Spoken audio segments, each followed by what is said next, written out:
Welcome back. You are listening to the home of forbidden romances. Prepare yourself, because tonight's story will leave you breathless. The blade sheared through the heavy velvet curtain of the carriage, missing Valerian's throat by a fraction of an inch and embedding itself into the mahogany paneling with a sickening thud.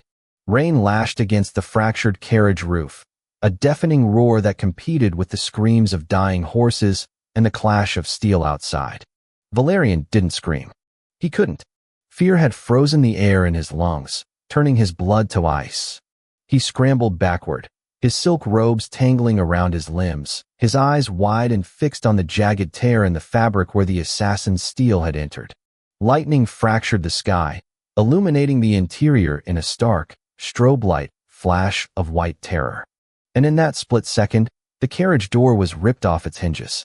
A shadowed figure loomed there, silhouetted against the raging tempest, dripping with rain and something darker, thicker. "Get out!" The figure snarled, the voice low and vibrating with a violence that shook Valerian to his core. It was General Kalen Varric, the Butcher of the North, the man who owned Valerian's life, his debt, and, according to the whispers of the imperial court, his very soul. To understand the terror that gripped Valerian in that moment, one had to understand the silence that had suffocated him for the last 6 months. Valerian was a trophy. Once the second prince of the lush, southern kingdom of Ethelgard, he was now nothing more than a scribe in the service of the empire that had burned his home to ash. And the man who held the leash was Kalen Varric. Kalen was a man sculpted from the harsh, unforgiving granite of the northern wastes. He was tall, with shoulders broad enough to carry the weight of the empire's sins, and eyes the color of a frozen lake, beautiful, piercing, and utterly devoid of warmth. They called him the Heartless General. It was said he had executed his own brother for treason without shedding a single tear. It was said his heart was a blackened stone, incapable of pumping anything but ice water through his veins. Valerian believed every word of it. For 6 months, he had served in Kalen's estate. He organized battle reports, poured wine, and endured the man's terrifying silence. Kalen never struck him. He never raised his voice. In fact, he rarely looked at Valerian at all. It was a cold, clinical indifference that hurt more than a whip. It made Valerian feel subhuman, an object of utility rather than a person. The cruelty, when it appeared, was precise. Just 3 days prior, Valerian had received a bundle of letters from the surviving refugees of his kingdom, desperate pleas for help, news of his scattered family. He had clutched them to his chest, tears stinging his eyes, hope blooming for the first time in years. Kalen had walked into the study, seen the letters, and snatched them from Valerian's hands. "General, please," Valerian had begged, his dignity forgotten. "They are all I have." Kalen hadn't even read them. He had walked to the hearth and tossed the bundle into the roaring fire. He watched the paper curl and blacken, the ink of his people's desperate words vanishing into smoke. "Distractions," Kalen had said, his voice flat. "You are my scribe now. You have no past." Valerian had hated him then, a pure, vitriolic hatred that burned hot in his chest. He had looked at Kalen's sharp, aristocratic profile, the silver hair tied back severely, the pristine military uniform, and wished for the man's death. "Be careful what you wish for," the old adages said. The gods have a twisted sense of humor. The journey to the northern border had been an imperial decree. The emperor, paranoid and aging, wanted Kalen to inspect the fortifications. It was a suicide mission in this weather. The great equinox storms were rolling in, but Kalen had accepted without a word. He had dragged Valerian along, claiming he needed someone to record the inspection. Valerian knew better. He was bait. Or perhaps, he was just disposable baggage, easily discarded if the carriage needed to be lightened. They had been traveling for 3 days in stifling silence. Kalen read reports. Valerian stared out the window at the gray, weeping sky. And then, the ambush. Back in the mud and the rain, Kalen grabbed Valerian's arm. His grip was bruising, iron hard. He yanked Valerian out of the ruined carriage just as a second wave of arrows turned the wooden cabin into a pincushion. "Move!" Kalen roared, shoving Valerian toward the tree line. Valerian stumbled, his boots sinking into the churning mud. The rain was blinding, a torrential sheet of water that felt like physical blows. He could barely see, but he could hear the wet, meaty sounds of violence behind him. He turned, gasping, and saw Kalen. The general was a whirlwind of death. He wielded a curved saber in one hand and a dagger in the other. 3 assassins, dressed in the dark leathers of the Imperial Shadow Guard, the Emperor's own killers, circled him. So, this wasn't a bandit attack. The Emperor was cleaning house. Kalen didn't fight with honor. He fought with efficiency. He ducked under a swinging broadsword, hamstrung the attacker, and slit his throat on the rise. He spun, catching a second attacker's blade on his saber while burying his dagger in the man's eye. It was brutal. It was terrifying. It was the Butcher of the North in his element. But there were too many of them. "Valerian, run!" Kalen bellowed, his voice cutting through the thunder. Valerian froze. He should run. This was his chance. If Kalen died here, Valerian was free. He could disappear into the forest, find a village, maybe make his way south. The monster who had burned his letters, who treated him like furniture, was about to be overwhelmed. But Valerian's feet wouldn't move. He saw an assassin on the ridge above, crossbow raised, aiming not at Kalen, but at the path Valerian would have to take to escape. Kalen saw it too. The general abandoned his defensive stance. He lunged, not at the men attacking him, but into the path of the bolt meant for Valerian. The sound was distinct, a sickening crunch as the bolt punched through Kalen's pauldron and drove deep into his left shoulder. Kalen grunted, a guttural sound of pain, but he didn't fall. Instead, he used the momentum to throw his dagger, taking the crossbowman in the throat. He turned back to the remaining 2 assassins, his left arm hanging uselessly, blood streaming down his pristine white uniform, turning it a horrific crimson. His eyes were glowing with a demonic fury. He didn't look human anymore. He looked like a god of war who had been inconvenienced. He slaughtered the last 2 men in 10 seconds. When silence fell, broken only by the storm, Kalen stood amidst the carnage, chest heaving. He turned slowly to look at Valerian. The rain washed the blood from his face, but it couldn't wash away the pallor of his skin. He took 1 step toward Valerian, then stumbled. "General!" Valerian cried out, instinct overriding his hatred. He rushed forward, catching Kalen just as the larger man's knees gave way. The weight of him was crushing. Valerian, slender and unaccustomed to physical labor, buckled under the strain but managed to keep them both upright. Kalen's skin was burning hot, yet he was shivering. "We cannot stay," Kalen rasped, his teeth gritting against the pain. "More will come. The smell of blood travels." "You're hurt," Valerian said, panic rising in his throat. "Badly. Walk," Kalen ordered, though the command lacked its usual bite. "Up the ridge. There are caves." The climb was a nightmare. The storm intensified, the wind howling like a banshee, tearing at their clothes and trying to fling them off the treacherous, muddy path. Valerian was exhausted. His lungs burned, his legs shook, and his hands were raw from gripping the jagged rocks. But he didn't let go of Kalen. Why? He asked himself that with every agonizing step. Why was he saving this monster? "Because he took an arrow for you," a small voice whispered. "Because he burned your letters, but saved your life." Kalen was fading. The blood loss was significant. He leaned heavily on Valerian, his breathing ragged and shallow. Every few minutes, he would try to pull away. "Leave me," Kalen muttered, his voice slurring slightly. "You can make it. Alone. I will slow you down." "Shut up," Valerian snapped, shocking himself. "Save your breath." "Valerian." "I said shut up. I am not leaving you to die in the mud like a dog, Kalen. If you die, I die." Those were the Emperor's men. Do you think they'll let a witness live? It was a logical lie. Valerian knew he could probably hide better alone. But the image of Kalen, proud, invincible Kalen, rotting in the rain was unbearable. They reached the cave mouth just as the heavens truly opened up, turning the world into a gray wash of water. Valerian practically dragged Kalen inside, collapsing onto the dry, dusty stone floor. It was dark, cold, and smelled of old bear, but it was dry. Valerian lay on his back, gasping for air, staring up at the jagged ceiling. Beside him, Kalen was silent. Too silent. Valerian sat up, panic gripping him again. "General?"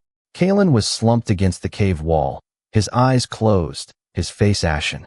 The bolt was still protruding from his shoulder, the wood slick with blood. "We have to get that out," Valerian whispered, his hands trembling as he reached for the general. Kalen's eyes snapped open. The blue was hazy, fever-bright. He grabbed Valerian's wrist. His grip was weak now, terrifyingly so. "It's barbed," Kalen gritted out. "Push it through. Don't. Pull it out." Valerian felt bile rise in his throat. "I can't. I'm a scribe, not a surgeon." "Do it," Kalen snarled, his eyes rolling back slightly. "Or the infection kills me by morning." Valerian had never felt so helpless. He looked around the cave. He needed fire. He needed light. He gathered what dry brush had blown into the cave mouth and used the flint from Kalen's belt pouch. It took 10 agonizing minutes to get a small, sputtering flame going. The light danced over Kalen's pale features, highlighting the sweat beading on his forehead. "Ready?" Valerian asked, holding the shaft of the bolt. Kalen nodded once, bracing himself against the rock. "Do it," Valerian pushed. Kalen didn't scream. He made a sound low in his throat, a raw, animalistic growl of agony that echoed off the cave walls. Valerian sobbed, pushing harder, feeling the sickening resistance of bone and muscle until the bloody head of the bolt emerged from the back of Kalen's shoulder. With a final yank, he pulled it free. Kalen slumped forward, unconscious. The night that followed was a blur of terror and intimacy. Valerian worked frantically. He tore strips from his silk inner robes, the fine Ethelgardian silk he had clung to as a remnant of his past, to bind the wound. He had no water to clean it, so he used the small flask of strong northern spirits Kalen carried. When the fever set in, the real battle began. The temperature in the cave plummeted as the storm raged outside. Kalen began to shake violently, his teeth chattering, his skin ice-cold to the touch despite the fever burning inside him. "Cold," Kalen murmured, delirious. "So cold." Valerian built up the fire, but it wasn't enough. The general was a large man, and the cold was seeping into his bones. Hypothermia was setting in, compounded by shock. Valerian looked at the shivering man. The armor had been stripped off to treat the wound. Kalen wore only his blood-stained trousers and a thin linen shirt, soaked with sweat and rain. There was only one way to keep him warm. Valerian hesitated. This was the butcher, the enemy, the master. "He took an arrow for you." Valerian cursed softly. He stripped off his own heavy, wet outer robes, leaving himself in his thin underlayers. He moved to Kalen's side and lay down, pressing his body against the general's back. Kalen flinched at the contact, groaning. "Shoo," Valerian whispered, wrapping his arms around Kalen's broad chest, careful of the wound. "It's me. It's just me." He pressed himself as close as possible, sharing every ounce of heat his slender frame possessed. He intertwined their legs, draped his arm over Kalen's chest, and buried his face between Kalen's shoulder blades. Slowly, the violent shivering began to subside. Kalen's breathing evened out. In the darkness, with the fire dying down to embers, the barrier between master and servant dissolved. "Valerian." Kalen's voice was a rough whisper. He was awake, lucid. "I'm here," Valerian said softly. He didn't pull away. "You stayed." It was a statement of genuine confusion. "You saved me," Valerian countered. "Why?" Silence stretched between them. For a long time, Valerian thought Kalen wouldn't answer. "The letters," Kalen said suddenly. Valerian stiffened. "Don't. They were poisoned," Kalen said. "Contact poison on the parchment. Subtle. Slow-acting. A gift from the Emperor's spies to silence the last prince of Ethelgard. If you had opened them, if you had read them, you would be dead." Valerian's breath hitched. You knew." "I couldn't tell you," Kalen whispered. "The walls of the manor have ears. If I showed I cared, if I showed I was protecting you, the Emperor would have killed you simply to hurt me. I had to be heartless. I had to make them believe you were nothing to me." Valerian pulled back slightly, trying to see Kalen's face in the dim light. The general turned his head, his blue eyes dark with pain and something else, something raw and desperate. "You burned them to save me," Valerian realized, the horror of his own misunderstanding crashing down on him. "And you let me hate you for it. Your hatred was safer than my affection," Kalen admitted. He tried to shift, wincing. "Valerian, everyone says I am a monster. Perhaps I am. I have killed thousands. I have raised cities. He reached out, his hand trembling, and his fingers brushed Valerian's cheek. The touch was electric, shocking in its gentleness. But from the moment I saw you in chains in the throne room, Kalen whispered, his thumb tracing Valerian's lower lip, I knew I would burn the world down before I let them touch you. The storm howled outside, a chaotic symphony of destruction, but inside the cave, the world had narrowed to the heat of Kalen's skin and the look in his eyes. Why? Valerian asked, tears spilling over. I am nothing. A fallen prince. A scribe. Kalen's hand moved to the back of Valerian's neck, pulling him closer. The distance between them vanished. You are not nothing, Kalen breathed, his forehead resting against Valerian's. His voice dropped, a low rumble that vibrated through Valerian's chest. You are my conscience. You are the only clean thing in my life. He paused, his eyes searching Valerian's. You are mine, Kalen whispered. It wasn't a command. It wasn't a claim of ownership like a slave master. It was a prayer. A desperate, terrifying confession of devotion. Asterisk mine to protect. Mine to cherish. Mine to die for. Asterisk. Valerian looked at this man, this broken, bleeding, terrifying man, and saw the truth. The coldness was a shield. The silence was a fortress. And inside the fortress, there was only Valerian. Valerian didn't pull away. He leaned in, closing the gap, and pressed his lips to Kalen's fever-hot mouth. It was a soft kiss, tasting of rain and iron and northern spirits. Kalen groaned, a sound of surrender, and deepened it, his good arm wrapping around Valerian's waist, pulling him flush against him. Yours, Valerian whispered against his lips. If you live, I am yours. I will live, Kalen vowed, his eyes fierce. I have to. I have a storm to weather. The fever broke just before dawn. When the sun crested over the ridge, painting the wet world in hues of gold and pink, the sound of horns echoed through the valley. Not the Emperor's horns. The deep, resonant bellow of the Northern Legion. Kalen's personal guard.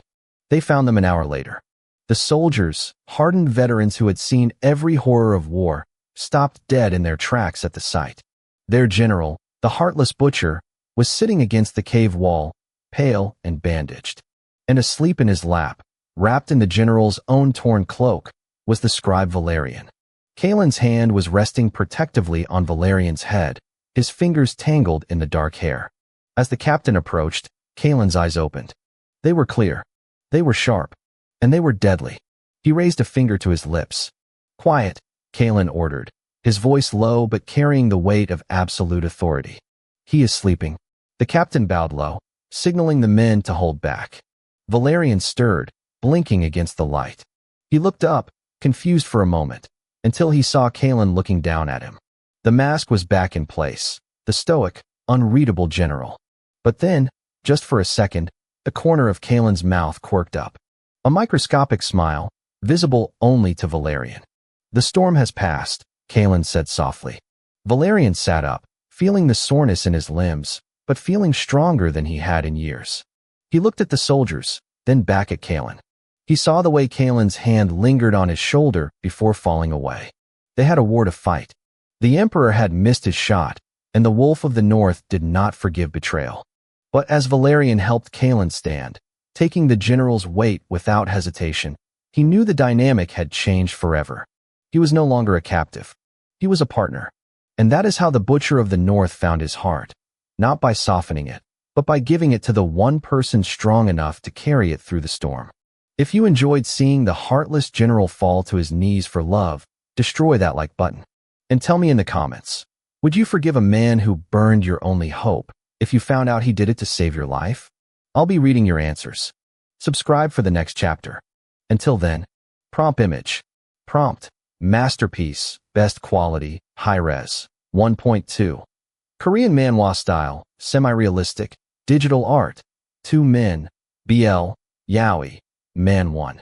General Kalen, silver hair tied back, sharp jawline, pale skin, blue eyes, wearing torn white military uniform stained with blood, bandage on shoulder, intense protective expression, sitting against cave wall. Man 2. Prince Valerian, dark hair, delicate features, wearing thin white silk inner robes, clinging to Man 1, head resting on Man 1's chest, looking up with teary eyes. Background is a dark, rocky cave interior with a dying fire casting warm orange glow, rain visible at the cave entrance, dramatic lighting, emotional atmosphere, cinematic composition, intricate details.